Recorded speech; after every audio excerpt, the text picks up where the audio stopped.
Hi hello மக்களே, இந்த வீடியோவில் நம்ம வோல்டேஜ் அண்ட் கரண்ட்னா என்னன்னு விளக்கமாக பார்ப்போம். வோல்டேஜ் அதாவது மின்னழுத்தம்னா என்னன்னு தெளிவாக புரிஞ்சிக்க இதுக்கு முன்னாடி பொட்டன்ஷியல் எனர்ஜி அதாவது நிலையாற்றல்னா என்னன்னு தெரிஞ்சுப்போம்.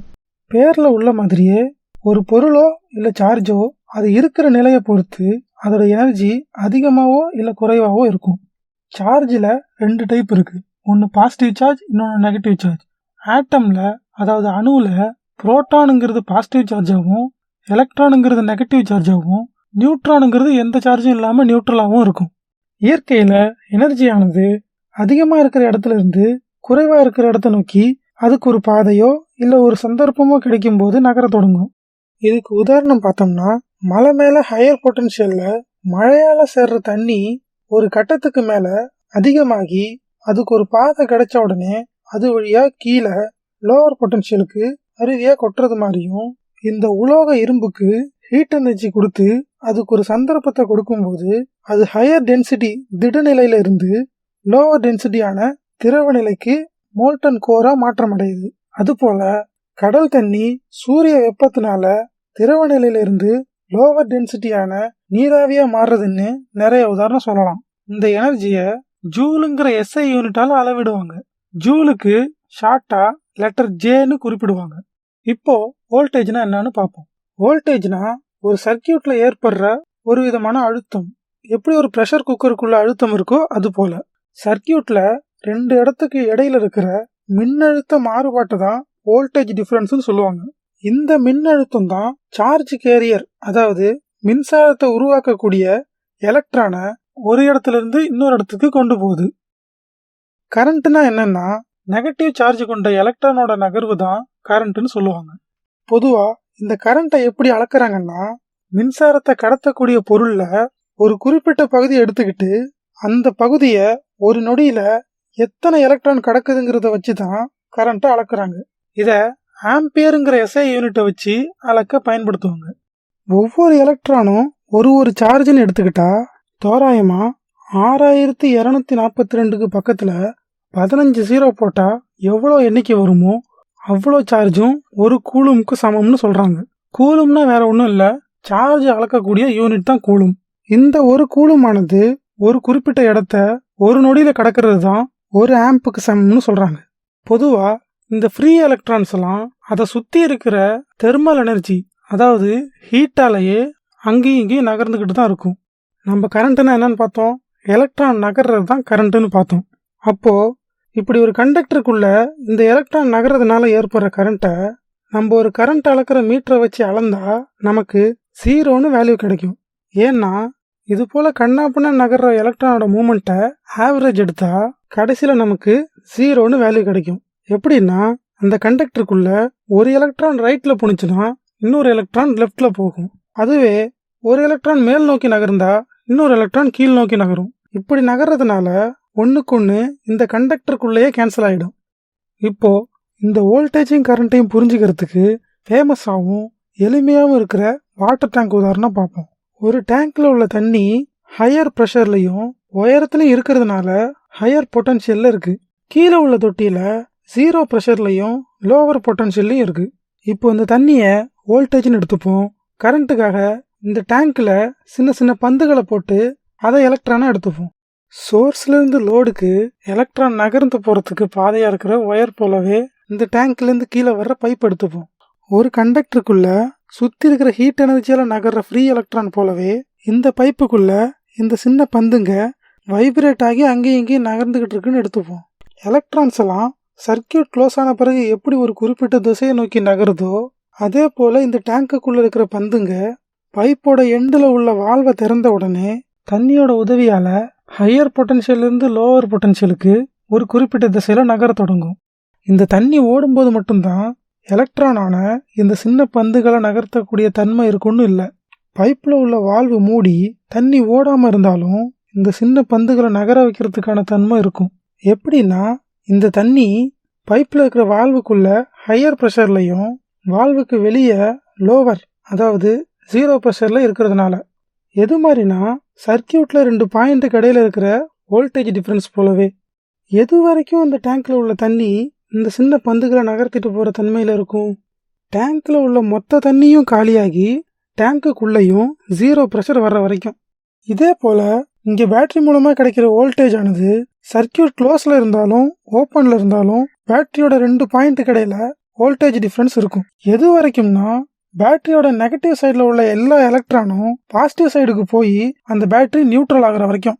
இப்போ 2 பேட்டரிய ஒன்னு பின்னாடி ஒன்னு சீரீஸ்ல கனெக்ட் பண்ணா 2 பேட்டரியோட வோல்டேஜும் ஆட் ஆகிடும். உதாரணத்துக்கு 1.5 வோல்ட் இருக்கிற 2 பேட்டரிய சீரீஸ்ல கனெக்ட் பண்ணா 3 வோல்ட்டா கிடைக்கும்.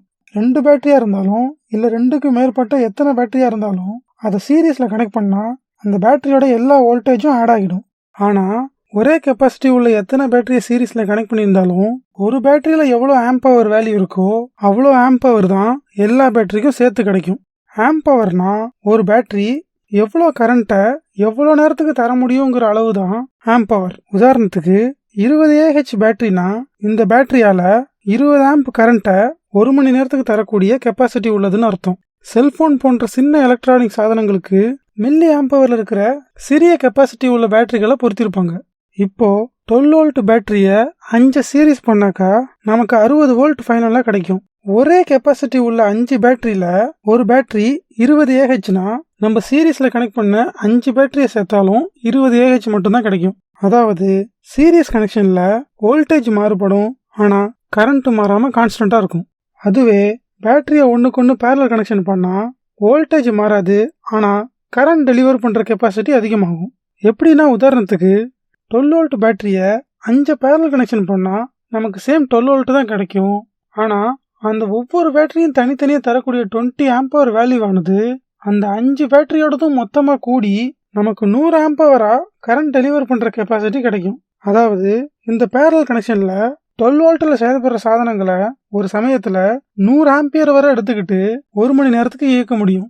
அதே போல சீரீஸ்ல கனெக்ட் பண்ணிருக்க எல்இடி லோடானது வோல்டேஜை ஒவ்வொன்றுத்துக்கும் பிரிச்சுக்கிட்டு கரண்ட்டை அதுக்கு இடையில சமமா வச்சுக்கும். அதுவே பேரலா கனெக்ட் பண்ணா இந்த எல்இடி லோடானது கரண்ட்டை ஒவ்வொன்றுத்துக்கு இடையில பிரிச்சுக்கிட்டு வோல்டேஜ் டிஃபரன்ஸை எல்லாத்துக்கு இடையிலையும் சமமா வச்சுக்கும். எப்படி பேட்டரி சோர்ஸுக்கு குறிப்பிட்ட வோல்டேஜ் அண்ட் கரண்ட் டெலிவர் பண்ற கெப்பாசிட்டி இருக்கோ அதே போல சோர்ஸை பயன்படுத்துற லோடுக்கும் அது இயங்குறதுக்கு தேவையான வோல்டேஜ் அண்ட் கரண்ட் ரேட்டிங் இருக்கும். இந்த சீரீஸ் அண்ட் பேரலல் கனெக்ஷன்ல நம்ம லோடை அதிகப்படுத்திட்டே போனோம்னா அந்த லோட் இயங்குறதுக்கு தேவையான வோல்டேஜோ அல்லது கரண்ட்டோ கிடைக்காம அந்த லோட் டிவைஸ் செயல்படாம போயிடும்.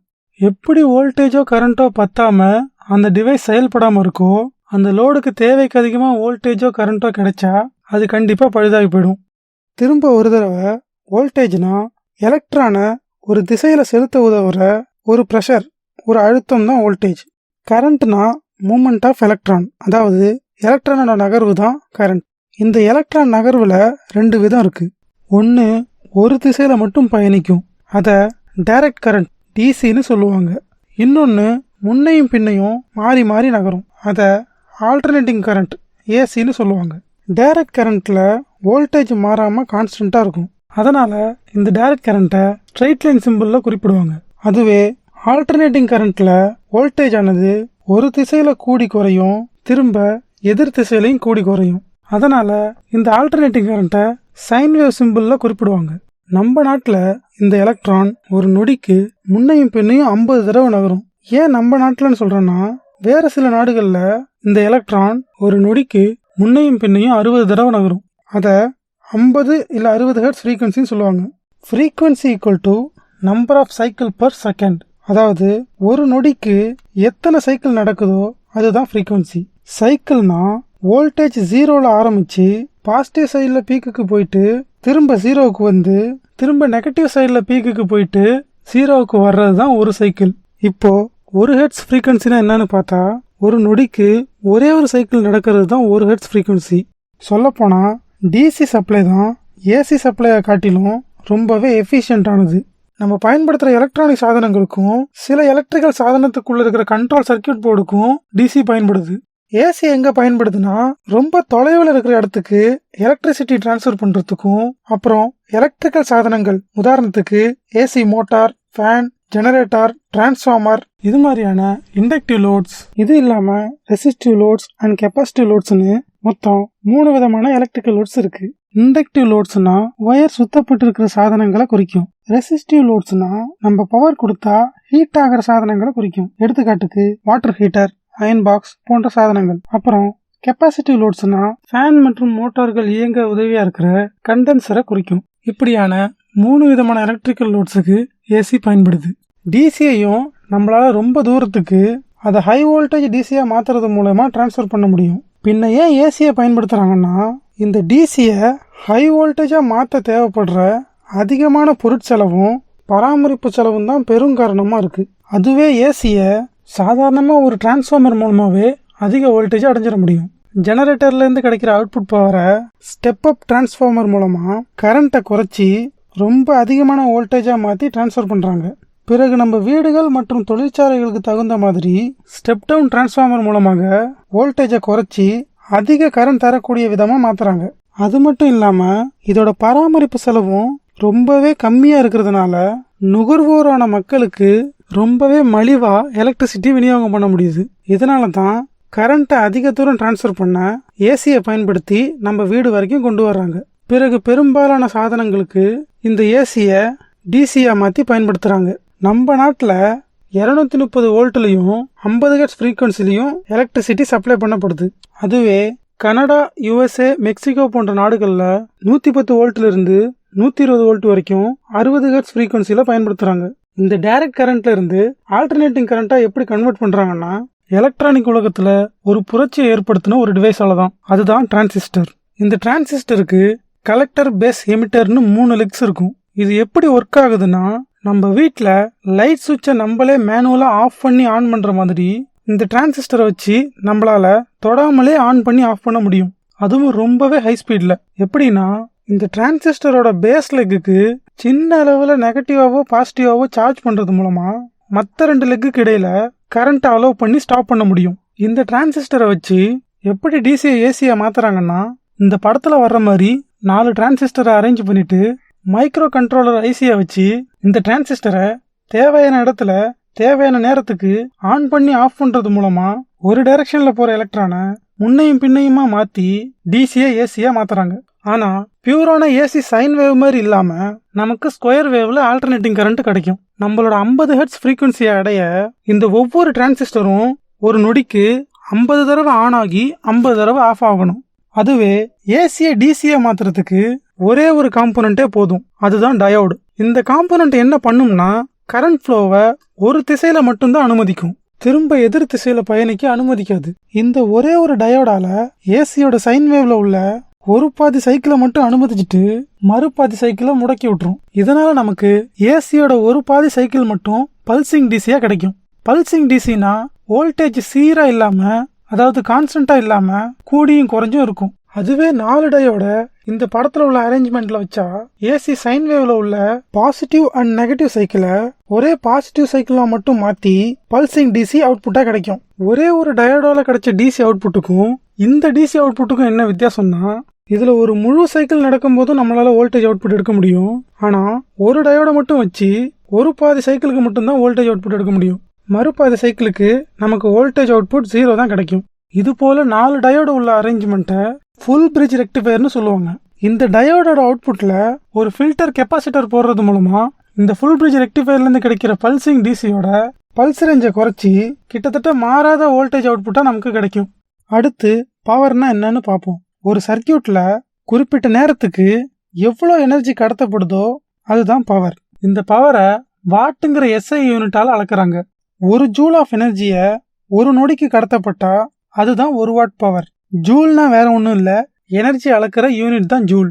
இந்த பவரை எலக்ட்ரிக்கல் டேர்ம்ல எப்படி அளக்குறாங்கன்னா, சர்க்கியூட்ல உள்ள வோல்டேஜ் டிஃபரன்ஸோட கரண்ட்டை பெருக்கிறது மூலமா எவ்வளோ பவர் இந்த சர்க்கியூட் இயங்குறதுக்கு எடுத்துக்கப்படுதுன்னு நம்மளால கணக்கிட முடியும். உதாரணத்துக்கு இந்த சர்க்கியூட்ல 10 வோல்ட் சப்ளை சோர்ஸும் 2 ஆம்ஸ் கரண்ட்டும் கன்சியூம் ஆகுது.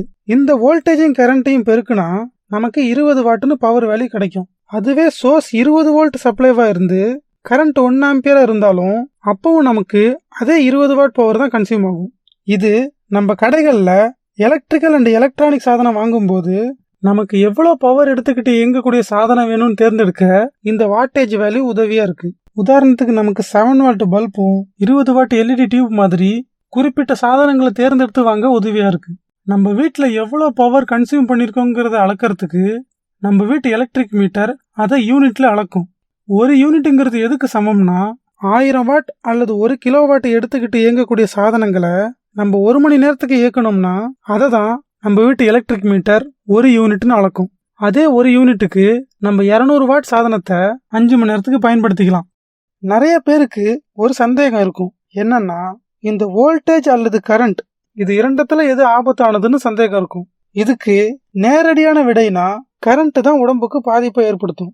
ஆனா கரண்ட்னு ஒன்று இருக்கணும்னா அங்க கண்டிப்பா வோல்டேஜும் இருக்கும். விரிவா சொல்லணும்னா அதிக கரண்ட் உள்ள குறைவான வோல்டேஜோ இல்ல குறைவான கரண்ட் உள்ள அதிகமான வோல்டேஜோ இது ரெண்டுமே மனித உடம்புக்கு பாதிப்பை ஏற்படுத்தாது. இந்த இடத்துல நீங்க கேட்கலாம், என்னன்னா கரண்ட் தான் உடம்புக்கு பாதிப்பை ஏற்படுத்தும்னா இங்கதான் அதிகமான கரண்ட் இருக்கே, வோல்டேஜ் எவ்வளவு கம்மியா இருந்தா என்னன்னு சந்தேகம் வரலாம். நம்ம உடம்புக்கு இயற்கையிலேயே ஒரு குறிப்பிட்ட அளவு வோல்டேஜ் வரைக்கும் உடம்புக்குள்ள கடத்த தடை, அதாவது ரெசிஸ்டன்ஸ் இருக்கும். வோல்டேஜோட அளவு நம்ம உடம்போட ரெசிஸ்டன்ஸை மீறி போற அளவு இருந்தாதான் நமக்கு பாதிப்பு ஏற்படும். நம்ம உடம்பு ட்ரையா, அதாவது உலர்ந்து இருக்கும் போது நம்ம உடம்போட ரெசிஸ்டன்ஸ் அதிகமா இருக்கும். அதுவே ஈரப்பதமா இருந்தா நம்ம பாடியோட ரெசிஸ்டன்ஸ் குறைஞ்சிரும். அதனால நமக்குள்ள ஊடுருவறதுக்கு குறைந்த அளவு வோல்டேஜே போதும். அதனாலதான் ஈரக்கையில சுவிட்ச் ஆன் ஆஃப் பண்ணும்போது நமக்கு ஷாக் அடிக்குது. ரெண்டாவது சினாரியோ படி கரண்ட் தான் பாதிப்பை ஏற்படுத்துதுங்கிற நிலையில அதிகமான வோல்டேஜ் இருந்தாலும் ரொம்பவும் குறைவான கரண்ட் நம்ம உடம்புக்கு பாதிப்பை தராது. அதுவே வோல்டேஜும் கரண்ட்டும் சரியான விகிதத்துல இருந்தா. சரி மக்களே, கண்டென்ட் யூஸ்ஃபுல்லா இருந்தா லைக் பண்ணி சப்போர்ட் பண்ணுங்க.